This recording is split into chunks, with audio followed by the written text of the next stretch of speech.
మంచిర్యాల జిల్లా నస్పూర్ సమీకృత కలెక్టర్ కార్యాలయంలో నిర్వహించిన ప్రజావాణిలో కలెక్టర్ సంతోష్ జిల్లా అధికారులతో కలిసి పాల్గొన్నారు.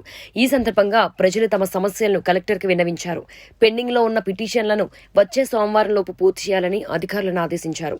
కస్తూరిబాలో పనిచేస్తున్న నీలాబాయ్ ఫిజికల్ గా హ్యాండిక్యాప్డ్ కావడంతో డీఈఓ ఆఫీసులో గానీ ఎంఆర్ఓ ఆఫీసులో గానీ వర్క్ ఇప్పించండి అంటూ కలెక్టర్కి విన్నవించుకున్నారు. సానుకూలంగా స్పందించిన కలెక్టర్ నీలాబాయ్ సమస్యని పరిష్కరిస్తామన్నారు. ఇంటర్మీడియట్ ఎడ్యుకేషన్ ఒకటి ఉన్నట్టుంది మీకు డిపిఆర్లో జాయిన్ అవ్వాలి. ఒకటే టైంలో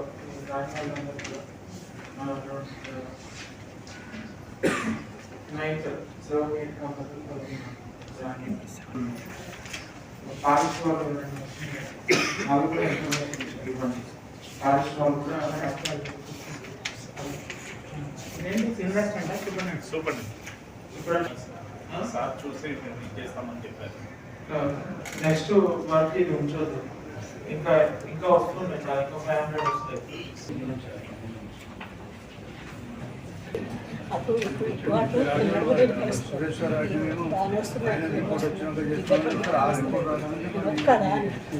ఒక్క అమ్మ నాకు ఎక్కడైనా ఆఫీస్ లేవండి, ఆఫీస్ నడవని కూర్చుంటా సార్. నైట్ అంతా ఉండమంటే ఉండగలుగుతాను. ఇన్ని 2006 నుంచి నాకు చేతనైంది చేసిన, ఇప్పుడు చేతనైనా ఇట్లా ఇస్తాను. అక్కడ ప్రజావానికి ఇంకా పోయడం లేదు, అక్కడ ఇంకా వేడుకున్నా సార్, మీకు వేడుకుంటున్నాం. దాంట్లో అటు ఇటు తిరుగుడు నాకు ఇబ్బంది అవుతుంది. అదే నాకు పోస్టింగ్ రెగ్యులర్ ఇవ్వకుండా నాకు 100 బేసిక్ అయినా ఇవ్వండి సార్, నాకు ఆఫీస్లో ఇవ్వండి. పిల్లలు ఎంబడి అటు ఇటు తిరుగుడు నాకు అయితే లేదు సార్, అది చెయ్యండి వెళ్ళదు సార్. ప్రతి ఒక్క పిల్ల ఎంబడి చూసుకుంటా అటు నడుచుకుంటా.